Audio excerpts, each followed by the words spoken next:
কোটি ডলার, অর্থাৎ বাংলাদেশি টাকায় প্রায় 120 কোটি টাকা। একটি গোপন তথ্যের বিনিময়ে এত বিশাল অঙ্কের পুরস্কার ঘোষণা করেছে বিশ্বের সবচেয়ে শক্তিশালী পরাশক্তি যুক্তরাষ্ট্র।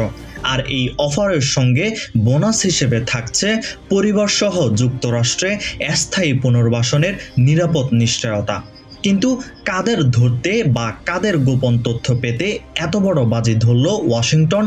উত্তর খুব সাধারণ নয়। তারা সাধারণ কোনো রাজনৈতিক ব্যক্তি বা কূটনৈতিক চাপের লক্ষ্যবস্তু নন। তারা ইরানের মূল সামরিক ও নিরাপত্তা কাঠামোর মাস্টারমাইন্ড 5 শীর্ষ কমান্ডার। হঠাৎ কেন এই 5 জনকেই টার্গেট করল যুক্তরাষ্ট্র? তাদের হাতে লুকিয়ে আছে এমন কি ক্ষমতার চাবিকাঠি যা যুক্তরাষ্ট্রের সামরিক কৌশলবিদদের ঘুম হারাম করে দিয়েছে? যুক্তরাষ্ট্রের পররাষ্ট্র দপ্তরের বহুল আলোচিত রিওয়ার্ডস ফর জাস্টিস কর্মসূচি সম্প্রতি প্রকাশ করেছে এক বিস্ফোরক তালিকা। ইরানের ইসলামিক রেভলিউশনারি গার্ড কর্পস বা আইআরজিসির 5 জ্যেষ্ঠ কমান্ডারের বিষয়ে নির্ভরযোগ্য তথ্য দিতে পারলে ঘোষণা করা হয়েছে সর্বোচ্চ $10 মিলিয়ন পর্যন্ত পুরস্কার। তবে যুক্তরাষ্ট্র কিন্তু শুধু আধুনিক অভিযোগ তুলে ক্ষান্ত হয়নি। বিশাল অঙ্কের এই অর্থ পুরস্কার আর মার্কিন যুক্তরাষ্ট্রে পুনর্বাসনের লোভনীয় প্রস্তাব ইঙ্গিত দিচ্ছে ওয়াশিংটন কেবল রাজনৈতিক বিবৃতি দিচ্ছে না, তারা মাঠ পর্যায়ে ইরানি কাঠামোর ভেতরে শীত কাটতে যাচ্ছে। তালিকার শুরুতেই রয়েছেন আইআরজিসির অন্যতম সুপরিচিত মুখ ও জ্যেষ্ঠ কমান্ডার আহমেদ ফাহিদি। ইরানের সামরিক সিদ্ধান্ত গ্রহণের কেন্দ্রে তার অবস্থান বহুদিনের।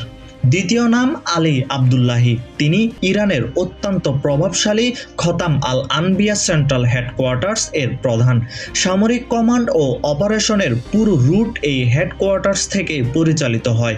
কৌশলগতভাবে এই দুটি নাম তালিকায় রাখা মানে ওয়াশিংটনের মূল নজর ইরানের কমান্ড স্ট্রাকচারের একদম শীর্ষ মগজে। তৃতীয় ব্যক্তি হলেন সাইদ আগাজানি, আইআরজিসির অ্যারোস্পেস ফোর্সের ড্রোন ইউনিটের সর্বাধিনায়ক। আধুনিক যুদ্ধক্ষেত্রে ড্রোনের প্রভাব নতুন করে বলার কিছু নেই।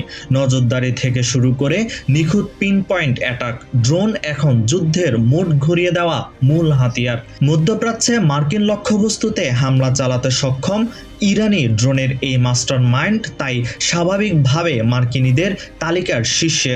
চতুর্থ নাম হামিদ রেজা লাশগারিয়ান, ইরানি আইআরজিসির সাইবার ইলেকট্রনিক কমান্ডার প্রধান। আধুনিক সংঘাতের অদৃশ্য যুদ্ধক্ষেত্র হলো সাইবার স্পেস।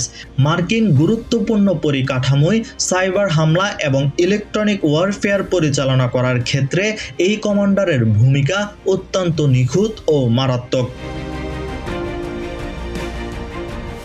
পঞ্চম নাম মাজেদ খাদেমি, তিনি আইআরজিসির গোয়েন্দা দপ্তরের কমান্ডার, অর্থাৎ প্রতিপক্ষের পদক্ষেপ আগে ভাগে টের পাওয়া এবং গোপন অভিযান পরিচালনার গুরুদায়িত্ব তার কাঁধে।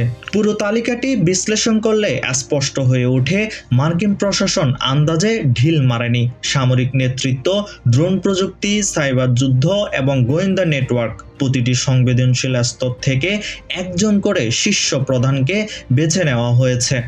যুক্তরাষ্ট্রের সরাসরি দাবি এই 5 কর্মকর্তা এমন সব বিশেষ আইআরজিসি ইউনিটের নেতৃত্ব দিচ্ছেন যেগুলো অতীতে মার্কিন সামরিক বাহিনীর উপর সশস্ত্র হামলা চালিয়েছে এবং যুক্তরাষ্ট্রের গুরুত্বপূর্ণ অবকাঠামো লক্ষ্য করে ধ্বংসাত্মক সাইবার অপারেশন চালিয়েছে।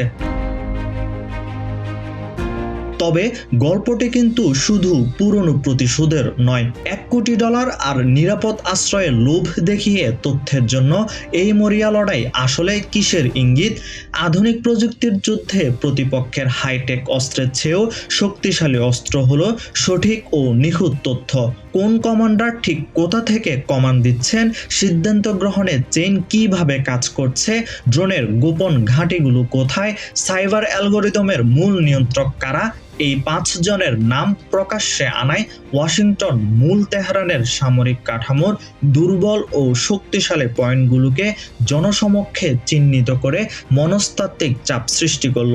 পাশাপাশি যখন যুক্তরাষ্ট্র ইরান সম্পর্কের পারদ তুঙ্গে, তখন প্রশ্ন উঠছে, এটি কি স্রেফ পুরনো হিসাব চুকানো, নাকি ভবিষ্যতের কোনো বড় সামরিক পদক্ষেপের প্রস্তুতি?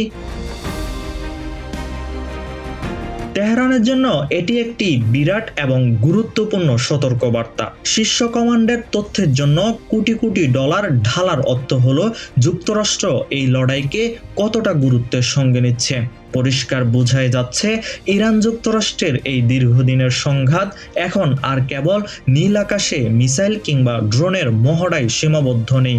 ব্যাকস্টেজে শুরু হয়ে গেছে হাই স্টেকস গোয়েন্দা যুদ্ধ, নেতৃত্ব শিকারের নিখুঁত ছক এবং প্রতিপক্ষকে ভেতরে ভেতরে দুর্বল করে দেওয়ার এক মনস্তাত্ত্বিক স্নায়ুযুদ্ধ।